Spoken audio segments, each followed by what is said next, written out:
الليلة طيبة ħbibtiegħi u min jaf kemm hawn minnkom li qegħdin jistennew dan il-video blog wara l-umiljazzjoni Juventina ġo stadio Diego Maradona. Napoli 5 Juventus 1. Ikolli ngħid li din il-logħba ħadd l-coach u inqas il-players ma salva fl-opinjoni tiegħi.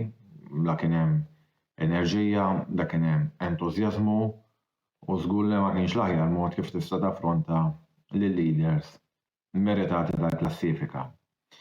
Forsi l-uniċi spunti pożittivi żgħar kienu s-solitu Rabiot u l-finezza li wera speċjalment fl-ewwel taqsima Di Maria. Di Maria li kieku kienu sar li sar, imma li kieku daħal dak il-ballun li ħabat mal-lassa forsi kien jibdel il-logħba totalment. Minn 5 goals nista' ngħid li 4 minnhom kienu rigal, naħseb il-Juventus iddeċidew li jagħmlu l-Befana naqra iktar tard ġimgħa wara. Bis-tielet goal kien kapolavur, jiġifieri u ma nafx min kien il-goaler li ħadd seta' jilqgħu. Ġifieri fl-ebda goal ma tnipponta subajja fuq Szczesny. Biss rajt is-soltu apatija. Wara 4 xhur fejn rajna 8 logħbiet ta' 8 rebħiet mingħajr ma qlajna goal. Illejla qlajna 5. U li ddejjaqni li milli qlajna 5 ir-riżultat fih innifsu għax telfa naċċettat. Huwa l-fatt li kważi tista' tgħid li l-Juventus labu bit-titolari pressopoko li kellhom moħħu Allegri. U b'dan x'irrid ngħid biha jien. Din li rrid ngħid biha huwa li meta huwa lab biż-żgħar bit-tajjeb u l-ħażin ir-riżultat ġie. Miġdiet il-lejla lab bit-titolari u kollox juri dak li hu. Konklużjoni waħda fil-qasir iknes u x'kana l-barra. Ebda minn dak l-Amerikan li postu inni nisħaq li mhux hemmhekk imma f'xi diskoteka x'imkien dik id-difiża llum kif ma nafx x'naqbad ngħidilha, naħseb li kienet Copacabana għax żbandament totali. Nofs il-ground l-allegrata li jibda l-Chiesa flok it-tieħbiċċa mill-logħba nafu għadu ġej minn ġeri twila ma tantx ħadmet. Il-fatt ma tantx ikkonvinċini Locatelli u wisq inqas Kostic u fuq quddiem Milik ma minx l-impatt li kien mixtieq. Jekk is-soltu l-Juventus forsi jagħmlu l-ewwel taqsim orribli u t-tieni taqsim aħjar, darba forsi kellhom ċans li jistgħu jirrimedjaw xi ħaġa kien biss fl-ewwel taqsima. X'it-tieni taqsima setgħu ma niżlux fil-ground. Hija ħasra li d-9 snin ta' Agnelli li ħarġu fit-tmiemhom nhar l-Erbgħa appena jilqgħu l-membri fil-bord il-ġdid. Spiċċat kif spiċċat. Jekk qatt kien hemm tama li qatt ma kelli u kif sħaqt fil-programm tal-ħamis għalik intemmet u llum iktar minn qatt qabel irridu niġġieldu għal dak ir-raba' post għalkemm jien internament nemmen li l-Juventus ħaqqas jieħdu l-lig li mhux se jagħmluh ma jilagħbu fiċ-Champions League ta' sena wara il-UEFA ħadd tagħmel minn kollox biex pattina ta' Super League billi ġib dan li għaddej ġol Italja kontrina u teskludina ma dik hija biss l-opinjoni personali tiegħi. Nixtieq jiġri issa minn issa l-qudiem. Minn issa l-qudiem huwa importanti li niffokaw il-ħamis il-Bambini Reġġi jilgħbu mal-Monza fil-Koppa Italja. Ġie kemm għal Allegri, l-istaff tal-coaching u l-psikoloġi impjegati tal-Juve iridu issa jibboostjaw il-plejers ħalli nippruvaw naslu kemm jista' jkun il fuq f'dil kompetizzjoni u sussegwentament dalwaqt tibda l-Europa League li wkoll hija kompetizzjoni li fl-opinjoni tiegħi tista' tagħtina lok li niġġieldu għasal aħħar jekk xi darba rridu f'dal millenju nġibu tazza Ewropea lej Turin. Issa probabbilment minn issa hemm ħaterġa' tibda l-hashtag Allegri out u xittali u għax ma missux għamel hekk wara kulħadd bravu. In-Napoli jinsabu 10 punti fuq kulħadd fuq il-Juventus qegħdin it-tieni momentarjament għax issa possibilment il-Milan jerġgħu jitgħu fit-tieni post waħedhom meritatament, ġifieri mhux qed ngħidha fil-logħba tal-lum, imma qed ngħidha fuq staġun sħiħ. F'tip tal-OPEC naħseb li iktar l-aħjar ħaġa li jiġri huwa s-silenzju. Titfa' rasek hemm u taqdef ħalli dak li bnejna fl-aħħar xalejn ma jintilifx ħakkatajn. Naf għasandi dubji min jaf kemm hawn min qed jorokidu, anti-Juventini, Napolitani, il-lejla jassija tagħkom. Granted, għax ngħidilkom xejn. Biss irid nindirizza kemm lill-anti-Juventini u kemm lin-Napolitani qabel intemm dan il-video blog. Lin-Napolitani veru għal darba darbtejn tajtuna 5 għax kontu tajtuna 5 fl-ol ta' Settembru tal-1990 fis-Superkoppa. U llum il-ġimgħa 13 ta' Jannar, Friday the 13th. Biss għal dawk il-ġiex rebħiet għamiltu ġiex staġuni, żewġ staġuni ħalli nitkellem il-Malti pur li nftiem, mhux żewġ staġuni fiċ-Ċijuno.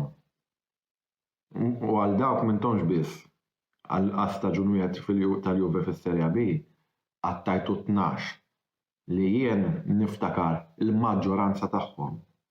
Dak qed nindirizzah lilkom in-Napolitani li kif urejtuni fil-programm tal-bieraħ l-odju l għandkom lejn il-Juventini ma jintem qatt. U dak huwa rispett reċiproku li jien kważi nista' ngħid għandi lura. Lill-anti-Juventini ngħidilhom ħaġa. Meta xi darba it-tim favorit tagħkom hu min hu issa jagħmel nofs l-affarijiet li jagħmlu l-Juventus, u mbagħad x'għad minnkom jitkellem. Ħadd jgħiduli għax ma tilħux iċ-Champions League. Qed tal-Milan li hu l-iktar tim ta' suċċess fl-Ewropa. Jgħiduli min huwa t-timijiet l-oħrajn li jnexxu jikkontesta daqshekk finali biex tasal sa finali li tkun hemm konsistenza. Imma s-sallejla mhux il-lok noqgħod nitkellem fuq dawk l-affarijiet. Biss dawn il-ġiex battuti biex nurikom li jiena minn xi qed hawnhekk wara dal-video imbikkem għax il-Juventus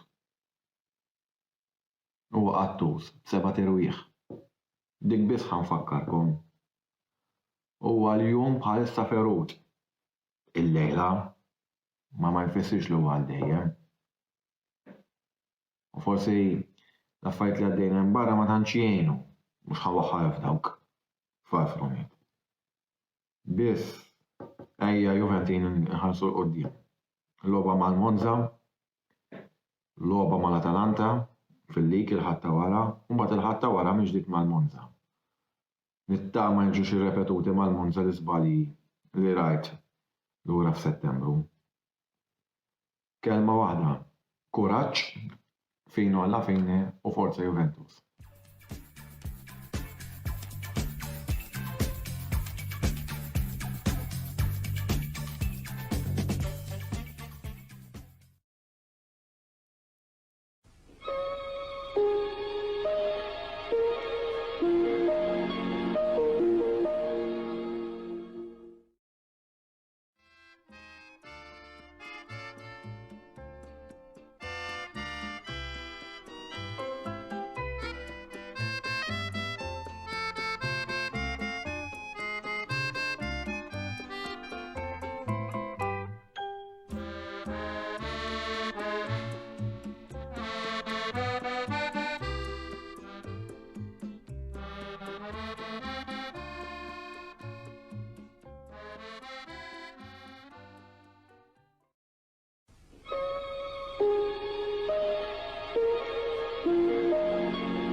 Insellmilkom bibti għaj tal-kamra sportiva, kemm nieħu pjaċir nagħmel dat tip ta' videos wara rebħa bħal dik.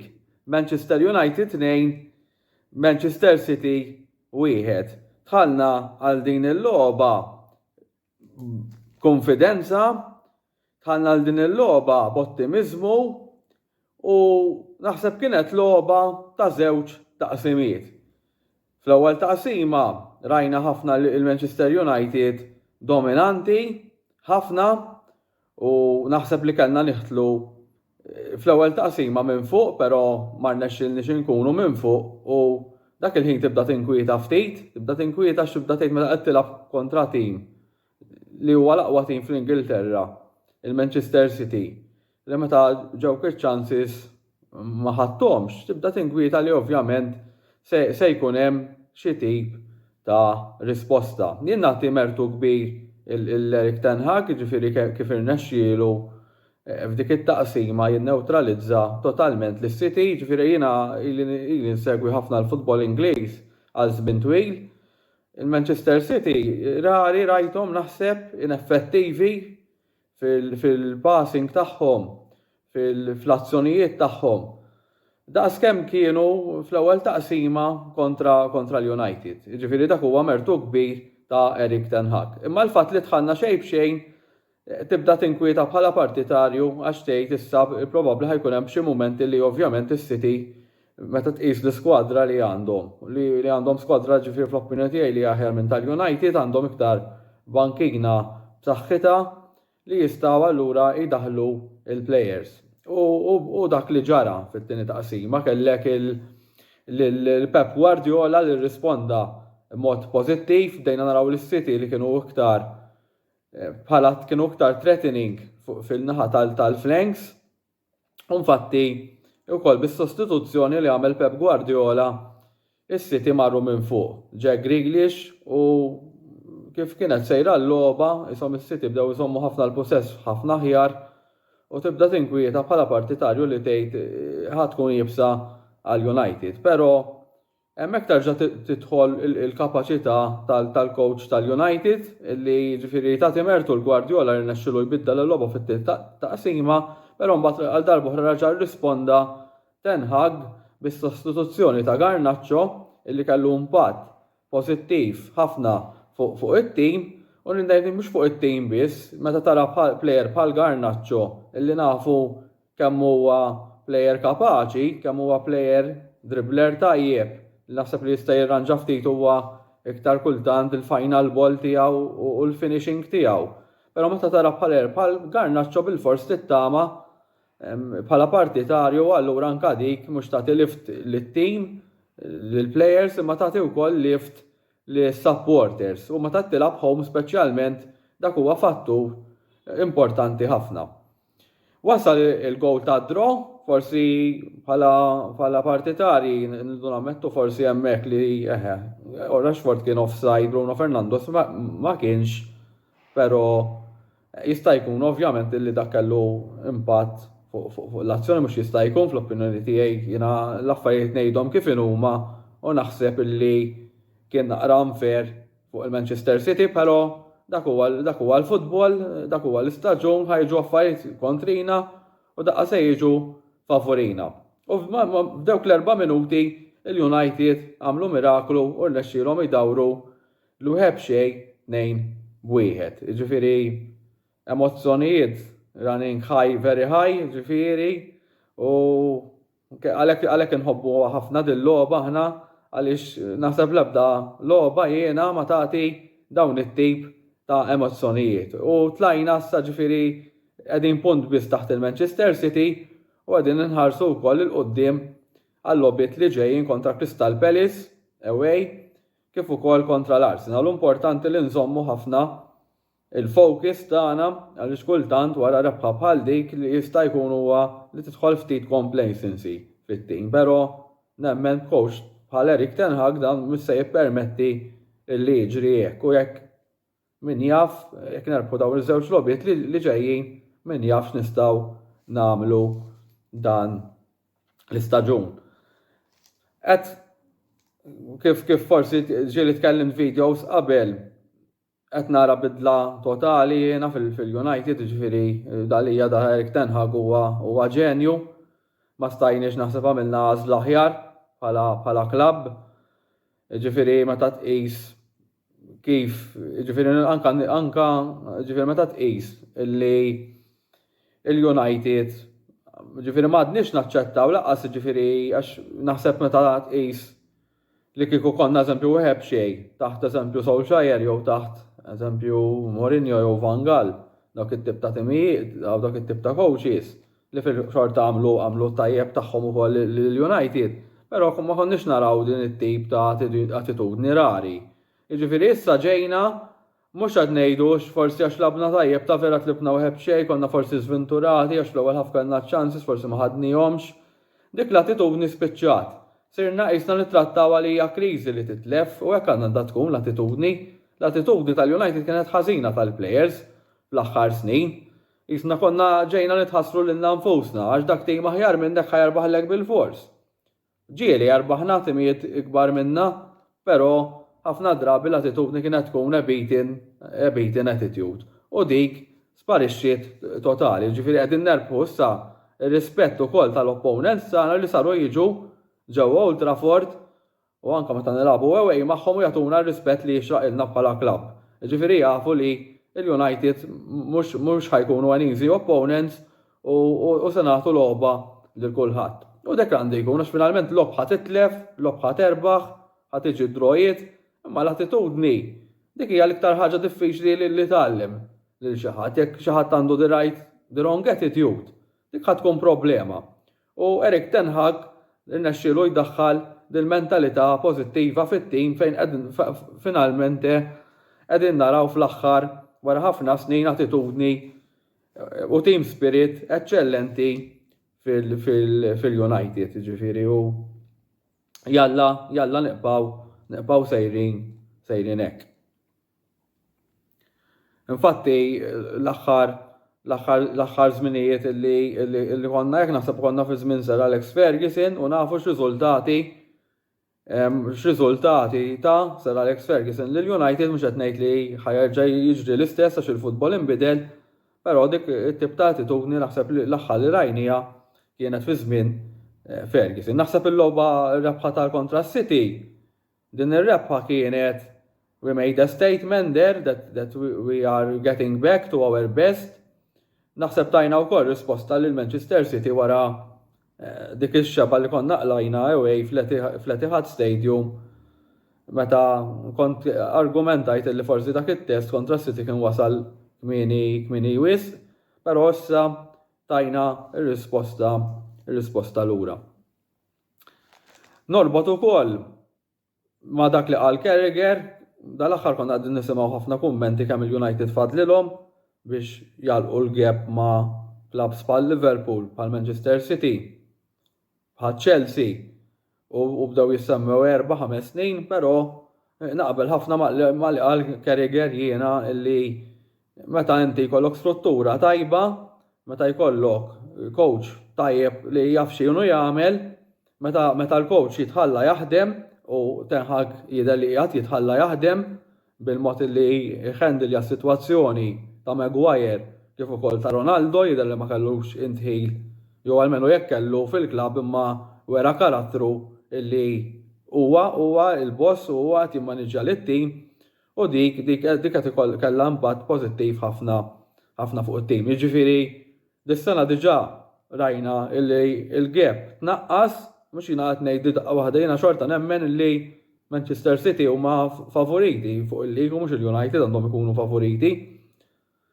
Meta tikkompara wkoll il-United forsi ma' Liverpool, ġifieri għadna forsi ma ġejniex forsi risqin u forsi qegħdin nersqu ħafna, però irridu nebdew nerbħu l-unuri l-ewwel biex inkunu nistgħu ngħidu l-isma' ġejna f'dak il-livell illi konna nafu il-United. Dis-sena qegħdin sitwazzjoni ħelti ħafna naħseb, ġifieri qegħdin issa t-tielet fil-lig u qegħdin ukoll fis-semifinali tal-Carabao Cup kontra Nottingham Forest li wieħed jistenna li nibqgħu navvanzaw u naslu forsi finali u mbagħad naraw minn hemmhekk. Fl-FA Cup għadna hemmhekk Fil-lig, teknikament, l-objettiv tagħna nafu li huwa li niġu ma' raba post, però bħalissa il-prospettivi jidhru anke isbaħ minn hekk, però saqajna rridu nżommu saqajna mal-art u ma narawx kbir, għaliex infatti kultant ġifieri jekk tara kbir u mbagħad tarġa' tieħu tispita kbira, ġifieri rridu nimxu pass wara pass. Xi ftit bħala kummenti wkoll fuq il-man of the match tal-partita naħseb li l-aħjar 3 players fl-opinjoni tiegħi kienu Marcus Rashford, Casemiro u Bruno Fernandes, però kieku ikolli inti l-Erik ten Hag bħala l-man of the match għax naħseb il-tattika tiegħu u s-sostituzzjonijiet tiegħu rebħu l-logħba lill-United. Però bħala player naħseb li l-aħjar player kien Marcus Rashford, naħseb it-tieni nagħtiha lil Casemiro u t-tielet Bruno Fernandes li huwa l-istess Bruno Fernandes, forsi jkun hemm min jikkritika imma meta ma jilgħabx nindunaw kemm jinħass fit-tim. Nagħlaq dan il-video billi wkoll nagħlqu b'mod pożittiv, jiena qed nara the future is looking bright with Ten Hag for Manchester United. Ġifieri għandna wkoll sitwazzjoni fejn potenzjalment ħajkollna owners ġodda u bħala partitarju ilni ma nħossni ottimistik, ġifieri kien narġa' norbot mal-punta qabel ġifieri li konna qegħdin naħsbu li hemm forsi xi 5 snin, 6 snin oħra biex nkunu forsi nistgħu nibdew ngħidu nistgħu nikkompetu. Ġifieri dis-sena meta ġejna vera tlifna konna d-derbi ta' qabel, imma speċjalment f'Old Trafford li raġa' ġiet fortizza, dis-sena rbaħna timijiet bħal Liverpool, rbaħna lil Manchester City, rbaħna lil Arsenal, rbaħna lil Tottenham u ġifieri wara dawk il-nightmare tal-bidu ta' staġun issa għandna pedini sodi. Issa fl-aħħar il-Manchester United we're back on the map. We are going to come to chase honors and we keep supporting our manager Erik ten Hag. Glory Manchester United, Manchester is red u Manchester se jiqba red. Nirringrazzjakom tal-li segwejtu dan il-video u glory Manchester United.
Lejla tajba bibtijaj minna nisti u anka mumiex. Illum ninsab live għax naf li kienem ħafna nies li xtaqu li nkun live wara l-loba ma' Torino biss bħalma tafu l-loba li tispiċċa fi 11 ta' bil-lejla 11 u nofs ma nistax inkun live ta' kif.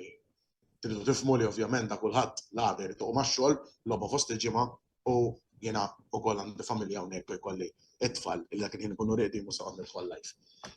Mhux sempliċement ma rridx nidħol wara l-partita kont inkazzat bħalma jien inkazzat illum wara partita disastruża kontra l-Lecce l-bieraħ, però qiegħed hawnhekk għad-dispożizzjoni tagħkom m'għandi l-ebda problema li nirrispondikom hawnhekk fil-live. Ħanibda nitkellem fuq il-partita tal-bieraħ, partita li fl-ewwel taqsima ma nafx x'ġara, onestament kien diżastru sħiħ.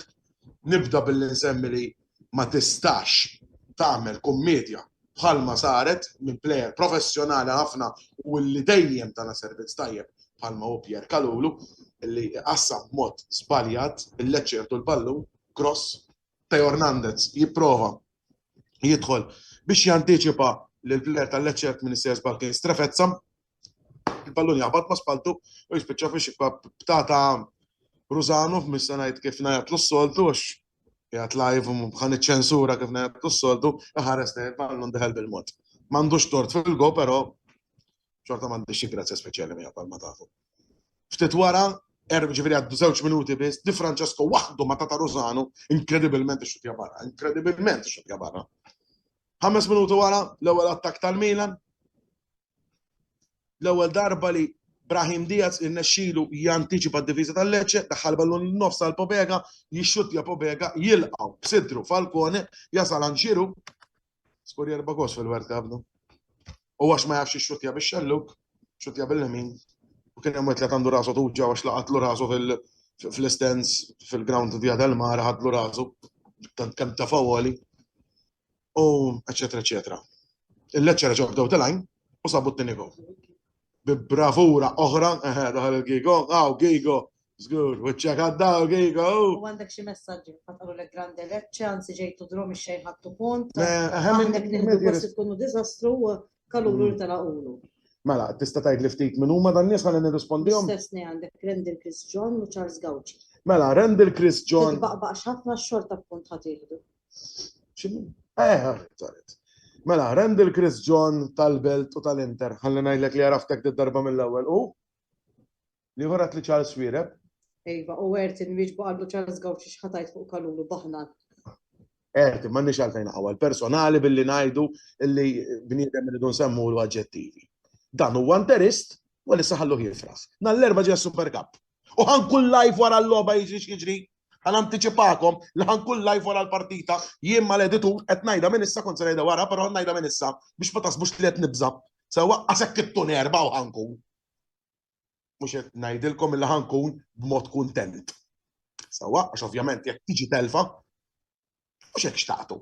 Li tarawni wara l-partita biex tkunu tafu kif inkun eżatt. Jalla ma jkunx ir-riżultat hekk. Sewwa però kieku riżultat sabiħ. Daw l-ismiet. Għallek jaħli l-amikam oriġinali. Tara proset ċaż, tisbal tibżax, ta' nall-erba jidħol live jekk nirkulkom però.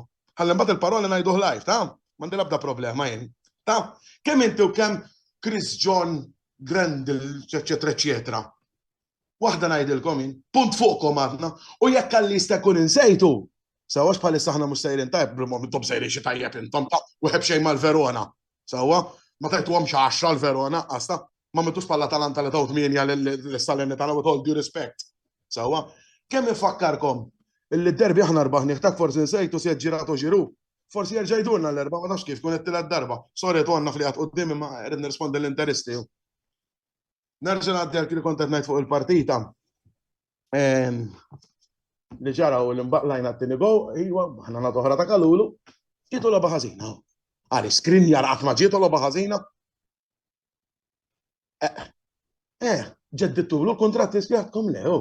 ċajna naw l-affarijiet kollha qabel impallaw. Aħna li għaw bis fadlenna tak forsi nsejtu. U hemm meeting wara s-Super Cup ukoll mal-aġentija. Ma somma, nikkoplu nitkellmu dwar il-partita. Wasal it-tieni go ta' Baskirotto. Minu Baskirotto flok ngħidha kif qed fuq it-Taljan. Imma qed nipprova nsob kemm jista' jkun ma ngħidx klim ħsiena. Minu Baskirotto. Bodybuilder għandu jdek hekk tibdaqqa ta' pon jimmankak. Però bir-rispett kollu ta' biex tħallef waħdu f'nofs il-kaxxa qasola da, qasola. U skurjana, kellhom jiskuraw kittilek go x'jiena nitkellem dak li hu. Ġendrej waħdu qudiem il-gowler, bil-gowler ma' bażikament fuq naħa oħra daqqa ta' ras barra. Jien nitkellem dak li hu. Bakkena ċasta Pobega fl-ewwel ħafu għafna. Però fit-tinħaf l-affarijiet inbidlu. Fit-tinħaf Teo Hernandez ba' fil-dressing room kif kien ħaqqu, tajjeb kemm hu tajjeb, ħalissa qiegħed ħażin u m'għandux jilgħab. U waslu żewġ gows. Grazzi għal Ġiru li ftakar li l-World Cup għaddiet, nispera li jindugna Teo Hernandez li l-aħbeġ World Cup għaddiet, grazzi FIFA, grazzi Infantino u grazzi għall-imbarazz tal-Qatar, li fottejtu kampjonat billi għamiltu dil-aħbeġ World Cup f'nofs staġun, grazzi mill-qalb. Indunaw daw, bċaqla għanna naraw, skur jaw kem lejaw, warazzjoni ta' li xut jaġiru laqaw Falcone, il-ballun ġijant lejaw, illi ġibet il-ballun iktar lejan nofs u tafa fuq l-ewwel lasta. U wasal il-gol ta' Dro permezz ta' Calabria wara cross ta' Pobega daqqa ta' ras ta' ġiru li għamel sponda lej Calabria u Calabria b'daqqa ta' ras oħra ta' fil-ballun fixxu bħal-ewwel gol staġjonali tal-kapitan għandna xi messaġġi oħra. Mela. Kert Fennek għandek on fire. Randy Chris John għandek ċomba ġifieri ħan nistaqsik ma taqbilx miegħi li ħadtu punt mix-xejn għax safejna fien ma tlek xejn biex ngħidlek. Charles Gauci x'gowl għamel Teo għajlu proset. U neħħew fil-fatt il-kummentajr tinnaħseb ħabba l-fatt li għallu baħnat. Li tneħħa l-kummentajr tinnaqbel jina minna tleqetna għar sorry tajna t-neħħa kull metna għamil nirrispondi. Issa, Kert Fennek għandek fil-logħba tan-nar hemm il-bomba u kif moħruq u klejtin iċ-ċomba kemm jekk qabel.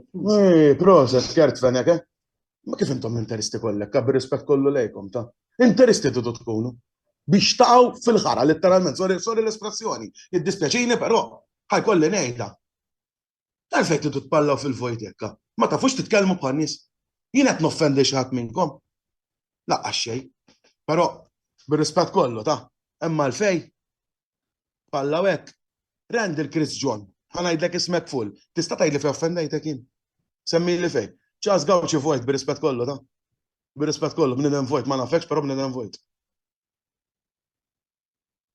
U ma nafx minn inti ġifieri, u jekk titli niltaqgħu m'għandi l-ebda problema li nsir nafek, però m'għandekx għalfejn tkun vojt kif qed tkun vojt. Għax jiena qiegħed hawn nirrispondikom. Fuq qed nagħmel affarijiet oħra, b'rispett kollu. U ta' Kert Fennek prova jqabbel waħda tajba. Teja x'inhi tagħmel hemm fuq? Teja.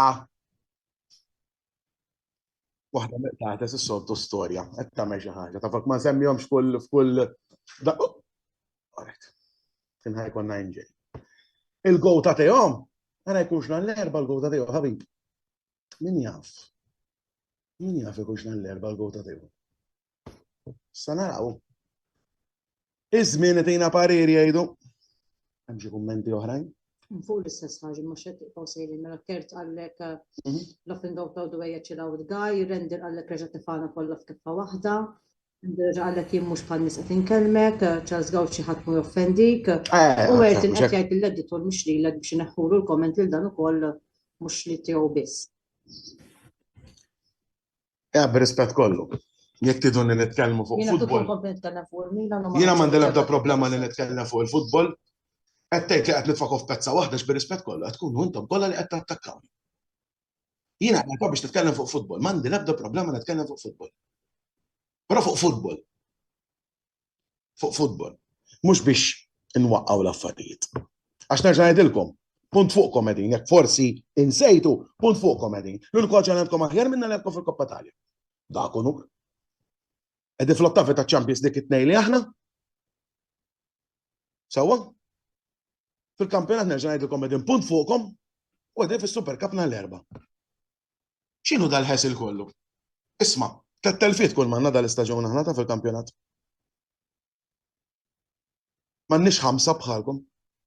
Ma xbajniex tuġu maċċimiet il-kbar u jiġru bina tal-Atalanta, anke l-Juventus ġrew bejkom.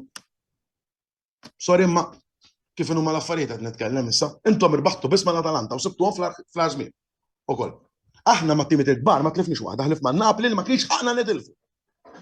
L-uniku logħba li tlifna dal-istaġun fil-kampjonatu kien ħaqna nitilfu kienet mat-Torino. Bad kien hemm logħbiet oħra bħal tal-bieraħ. Ħadna punt mix-xejn le, jiddispjaċini, ma jekk l-ewwel ħaf kien tal-Lecce, t-tieni ħaf kien tal-Milan. Mela l-logħba 45 minuta biss tintlab. Nerba nerġa' ngħidha fl-ewwel ħaf kellna nitlu 4 minn taħt. Veru! Però kellna żewġ ċansijiet ukoll fl-ewwel ħaf. Sammu tagħhom nies. Fit-tieni ħaf kellna niskurjaw ħafna iktar aħna, mhux ngħid biss. Mattutu ħafna. U din hija preżunzjoni li tim jaħseb li hawnhekk huwa fuq. Li tim jaħseb li għax irbaħna għalik, allura aħna nistgħu nelbu timijiet bħal Lecce hekk, Cremonese hekk, jiġu u ntuhom l-arbat. X'aħna Champions tal-Italja hija. X'għandu x'jaqsam. Mentalità diżastruża. Mentalità diżastruża. Sewa? Sandro Zerafa għallek ma kienu jisirqu xejn kieku rebħu l-Lecce, wieħed mill-aqwa timijiethom il-Mekkej għajjejna tal-Juve u l-Inter ma jimpurtax. Sa issa għadna fuqkom 2 u l-baħnilkom 2. Issa naraw nhar l-erba'.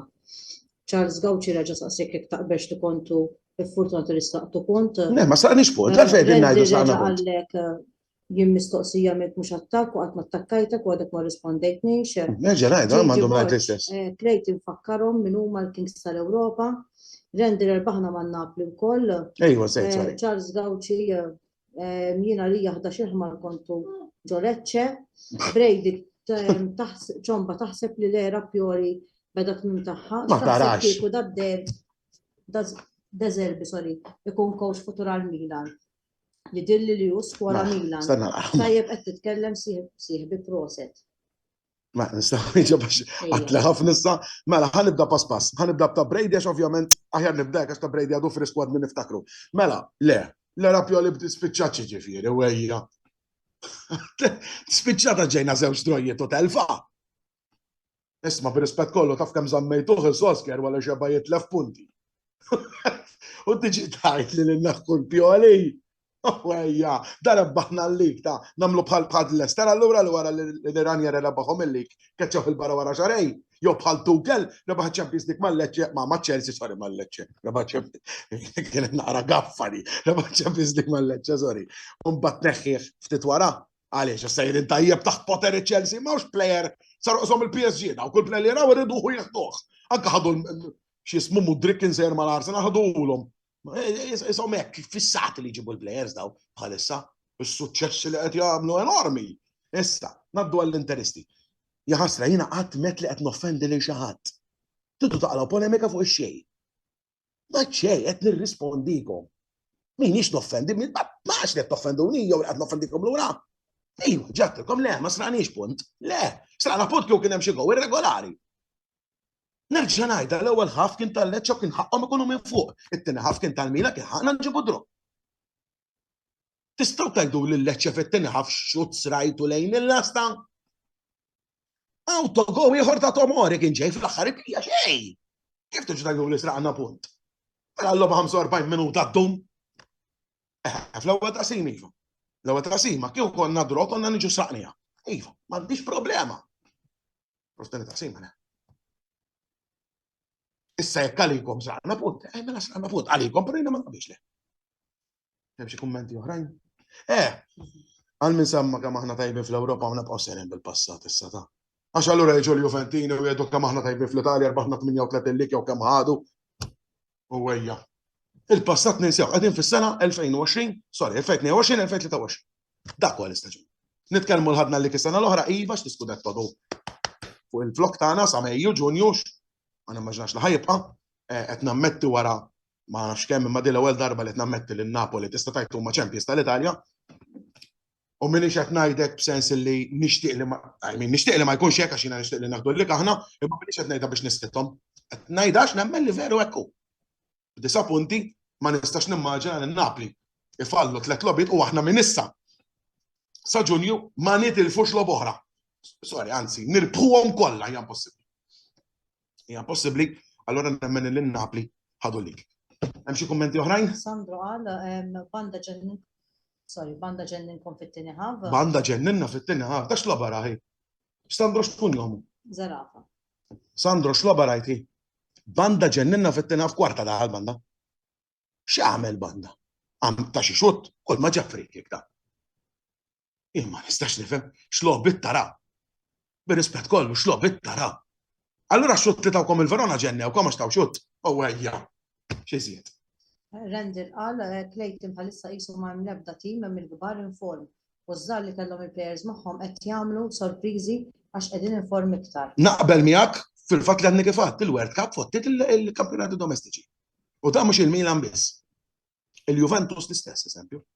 Plejers li marru fit-tazza tad-dinja bħal Vlahovic ġilura mweġġa plas li meta lab fantasma.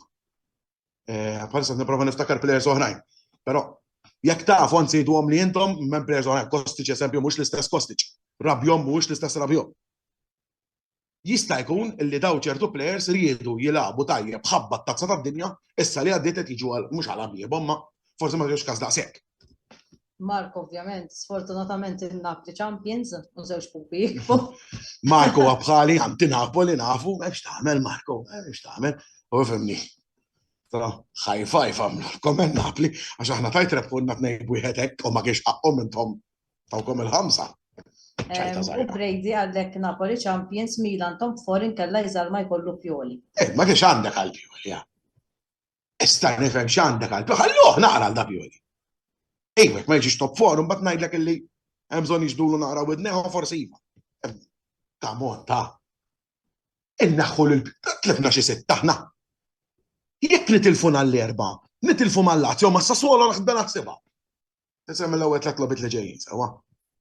Imma da daħħalna fl-ottavi di Champions, ta' wara 9 snin tana kampjonat wara 11 sena, u naħħuħ. Ewwejja, kamon, nerġa' ngħidlek biex żammejtu l-OGS u x'hekk kontu tajtulu. All is on the wheel kif kontu tajtuha tal-United.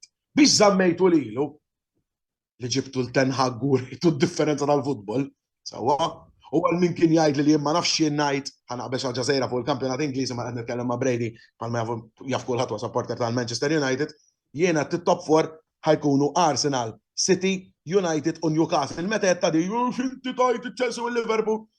Riżultat itini raġuna l-darbohra. Però dik kienet parentesi żgħira, però nerġa' ngħidha biex żammejtu Sosker ma tistax tgħid inna kull Pioli. U dilek sejra biha anti minn meta lajtuna fil-Ewropa League ta' sentejn. Ma kulħadd jaf kif lajtuna għax ma kienx ħakom. Ma somma parentesi żgħira. Xi żjed għandek Timijiet il-kbar kollha batew minn din il-World Cup. Ekku, kif kont qed ngħid il-World Cup fottietna, mhux lilna biss imma ħafna timijiet kbar. Rendi Chris John, qed jgħidlek li hu Chris John, rendi l-mara apparentament għax huwa joint account. Alright, naf li hu Chris John, tipo nafu l-Chris John, ma forsi jrid ta' rendi. Alright, mela Chris John. Tajjeb? Brady Ibrahimovic ġara minnu. Ġara minnu Ibrahimovic suppost kellu jidħol f'Jannar, ma għandu 40 sena wara operazzjoni bħal dik pretendejta li jidħol fi frar jekk mhux Marzu. Aħjar naraw Majnjan x'sar minnu milli jibra. Għax fadallu xahru nofs qed jgħidu. Naħseb l-istaġġjoni finita b'dal pass. L-ikbar disappunt sissa kien Origi, sorry. Origi u mhux disappunt, huwa iktar minn disappunt. Origi nġib xejn jiena l-ewwel wet li xtaqt li ġi mal-Milan, kien b'xejn, huwa plejer li s-soltu mal-Liverpool nafuh illi jidħol jiskorja jbiddel l-lob, eċetera, supporters tal-Liverpool bkew li jitlaq Klopp ukoll qal il-leġenda tħalli l-Liverpool. Jien iġib plejer ħadna. Però sissa kien flop of the flops. U għalla folja nħobbu u għaddek etelare, skużi? Għatjajdu waste of money fil-fat. Ifimni, il-fat li ġib xej ma tantx tiġi waste of money, il-fat li għandu 4 miljoni paga u 3 miljoni u nofs kemm għandu hija waste of money, però bil-mod. Min ma niġġudikax xalissa, għax anke dek etelare, però nerġa' nfakkar il-kulħadd li Sandro Tonali kien hawn supporters Milanisti li ma ridunix aqqas nirriskattaw ma tilbrexa. Leaw kien hemm irriti partu ma' Kulusevski, biex qed nitkellem ma' Gvaraċkelja, qed ngħid Kulusevski, kien hemm irriti partu f'żewġ tissju filu, għax kulħadd moħħu biex jaġġel. Dek etelare diġà bdejna nar muħlem, plejer imbarazz, ċans. Iwa 4 xhur ilhom għall-Milan ta' jiena tu ċans. Origi bir-rispett kollu. Sissa l-injuries telfuh. Mingħajr injuries naraw fi xi mur. Imma bl-injuries li kellu sissa seta' jagħmel kemm lablu da. Mill-bidu. Tlieta. Waħda skurja mal-Monza, l-oħra ma' Cremonese skurja ħassarulu bil-mod. Sissa flop, però għadu żmien. Mela tafx naf li minn mindu l-kalendarju sar qed isir is-sorteġġ l-ewwel ħadu l-Inter warahom il-Milan u issa 99% in-Napoli. Xi ma fimtix. Sorteġġu, rajta jien. Ma fimx x'inhi l Minn mindu sar qed jitqassam fuq. Għax il-home win away ma domx isiru, imma x'għandhom x'aqsmu l-Milan l-Inter u Napoli. Minu da li kiteb dan il-messaġġ? Chris, tista' tgħidilna anzi Chris John, biex ngħidlek nofs l-ismek issa, tista' tgħidli għalfejn imma pereżempju is-sena l-oħra l-Inter, sena l-Milan is-sena Napoli, tipo U xi l-istess trid persuna telabora wkoll ftit fuqha. Għaltlek ukoll tista' tgħid il-Milan u l-Inter l-akquisti ta' din is-sena kollha flops jew ma tawna xejn sa issa. Però ħanajdlek, kemm il-Milan u kemm l-Inter ma xtrawx plejers biex ikunu titolari mill-ewwel. Ħanieħdu l-Inter. Azlani, Bellanova, niprofa niftakar, Acerbi li ma tistax tgħidlu flop. Żgur, Onana li ma tistax tgħidlu flop. Riġek ta' għalek li l-fixtures qed jitiraw bil-polza issa. Ifhem. Ma nistax nifhem x'vantaġġ jista' jkollok fuq għadi li jkun klabb wieħed dan tista' tiġi l-ewwel 5 logħbiet tal-lig li jkollok ħanetkellem fuq Milan, Juventus, Inter, Roma, Lazio, Atalanta.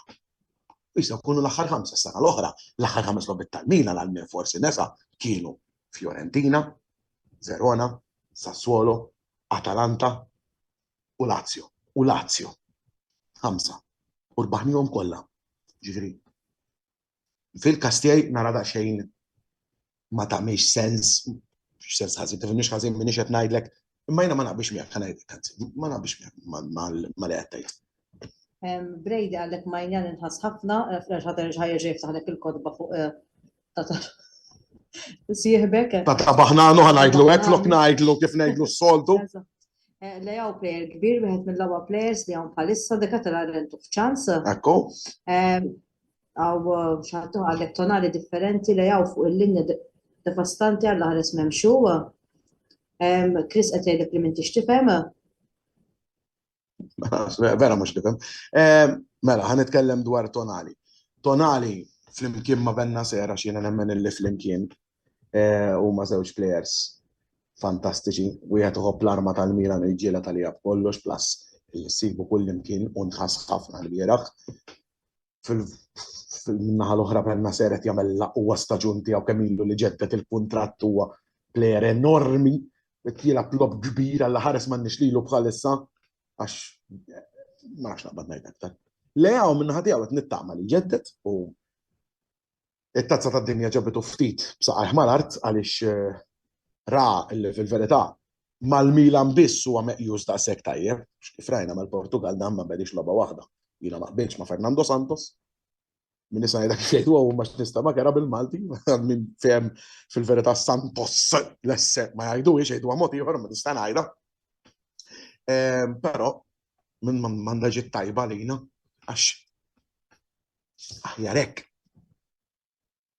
Qed tisaqsu fuq Adli, ġara Pioli għalu zaħf kull friendly fawissu. Mela, Adli. Fil-friendly sta' wissu, labna ma' timijiet mux daqsek gbar, sawa. Labna kontra tim f-serja G u D, nsejt minn kien jismu. Labna ma' tim Awstrijak, illi irbaħnilhom. Labna ma' tim Ungeris li rebħinna. F'daw timijiet Adli ma kienx ħażin. Però meta labu f-serja l-uniku darba li labu mill-bidu mal-Verona, deret ċara. Illi Adli huwa player slow wisq. Sa dik it-telare huwa ġa slow. Adli huwa għar minnu. Mhuwiex ta' serja.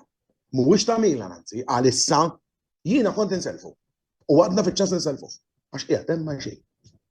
L-aħħar ftit kummenti għax wasalna biex nagħlqu. Mela niftakrek tibsa minn Verona ċomba April li għadda, Benna Ser il-magda tat-tim fl-opinjoni tiegħi u Chris John rġaqt jgħidlek fuq tal-kalendarju għallek issa tal-kalendarju tajjeb għax qed jitla bil-polza u minnu laqwa jħawel, però qabel jekk jaġevolawk qabel il-kalendarju kien pjanat biex ċertu tim ikollu kull vantaġġ. Għad ngħidu għal-Juventus, issa fimtu, skużani, però ma stajx nifhem. Issa qed nifhem għax qed tajt li f'daw it-tliet snin m'għadux dik il-Juventus jekk allega b'dak il-mod għandek kull dritt u hekk niddeċidi li ma nikkummentax għax ma nħoss li il-kampjonat seta' fisser xi ħaġa bekk. Rigward tal-Verona, iva, il-Verona jiena dejjem ibeżżawni.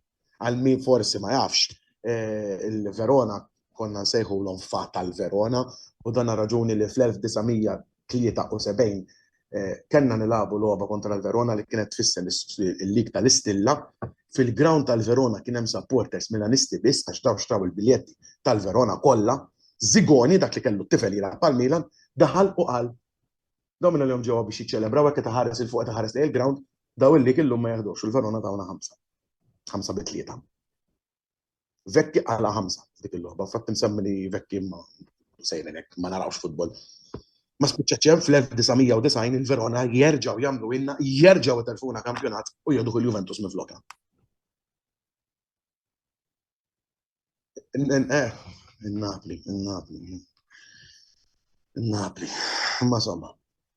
Barra minn hekk kien hemm anke partiti oħrajn li mhux kienu kampjonat, però li telfuna ċertu punti, niftakar staġun minnhom konna nilagħbu mal-Verona ġejna 2-2 skurjanna Nico Lopez fit-93 minuta dak li ġara bħal kontra Roma u l-istess tlifna żewġ punti oħra il-Verona kontrina jilagħbu dobbir darb'oħra tawna 3-0 wara l-4 3-0 fil-Koppa Italja, 3 tim wara lagħbu l-iskwadra titolari u tawna 3 ġifieri di diġà ġrat bħal mat-Torino biex niftehmu, però żewġ logħbiet differenti. Hemm xi kummenti tal-aħħar qabel nagħlqu? Ta' kessi ma sebniex per flokku fil-midfield. Min qed jgħid?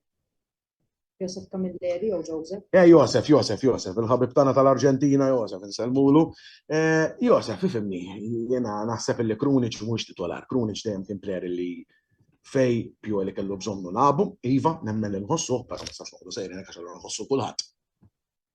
Krunic jiena li għall-plejer li qed jħass bħalissa huwa Magic McMahon. Għar-raġuni li bankina, il-bankina tiegħu li bħalissa tilab titolar huwa gowl li d-difiża ma tafdax. Il-bieraħ rajt mill-inqas 3 darbiet okkażjonijiet fejn difiża attakkata mill-attakkanti tal-Lecce u qiegħed waħdu jistenna l-ball u ma jilagħbulux għax jibżgħu minnu. Ma tix ħaġa li Pioli jrid jinduna. Jekk immaqdar il-Pioli xi ħaġa hija proprju f'dik. Hemm bżonn itir il-barra hu. Jilab Mirante, hemm ignorant Mirante. Jew jekk ġieda Vasquez jilab Vasquez. Tipprova trid, mhux nall-erba', però l-partita ta' wara mal-Lazio, ipprova jekk ta' Tarużano jerġa' jagħżaq. Tal-aħħar forsi biex nagħlqu? Ħanajda ta' bil-forsa l-aħħar kumment Forza Milan. Mant Mister Milan hekk qed narasib. Johan, Forza Milan dejjem ukoll imkien. L-aħwa ħanwaqqaf hawnhekk il-kummenti, grazzi ħafna tal-kummenti kollha li rċevejt, skużani jekk forsi fil-bidu kellna daqsxejn ta' argument żgħir, argument li beda u spiċċa mill-ewwel ovvjament. Ħaniqafaw għallum, ħaniltaqgħu nhar-l-erba' għas-Super Cup fl-imkien ma l-editur, illi xaħat minna ħajkunet jitla, xaħat minna ħajkunet, kun da xektar bin-nervi, nispera li jien kunnet bizzema, s-sax najt li ovvjament, mill-banda l-oħra, nishtiq nirringrazzja l-The Barber Room li dejjem jisponserja l-Kamra Sportiva f'kull program illi sir u sponsor propri ta' dan il-program, sponsor uffiċjali wkoll biex ngħid eżatt il-The Barber Room huwa sponsor uffiċjali ta' dan il-programm Mix Zone li jsir bħallum għallum daqshekk tinsewx ukoll li fuq YouTube għandna il-channel tagħna l-Kamra Sportiva qiegħed hemmhekk biex intom titlu forsi anke terġgħu taraw dawn il-video u videos oħrajn li jitilgħu matul il-ġimgħa tal-Kamra Sportiva. Nixtieq nagħmel riklama li nnifsi wkoll min irid, speċjalment il-Milanisti, anke mhumiex però speċjalment Milanisti, tistgħu titlu fuq YouTube fejn jien intella post-match reaction f'kull partita Milanista Maltese bil-sien Taljan u titlu hemmhekk no pjaċirek tħallu li anke iktar subscribers u hekk u iktar likes wasalna viċin il-200. Nirringrazzjakom ħafna ta' daw il-ħin nintaqgħu nhar-l-erba' wara is-Super Cup, però qabel għax kont se ninsa ħajkun hemm Coppa Chris fejn ħajkun qed jitkellem fuq il-partita tar-ritorn tal-FA Cup bejn Liverpool u Wolves. Wara nitlu jiena u l-editur biex nitkellmu dwar is-Super Coppa. Narakom u Forza Milan dejjem.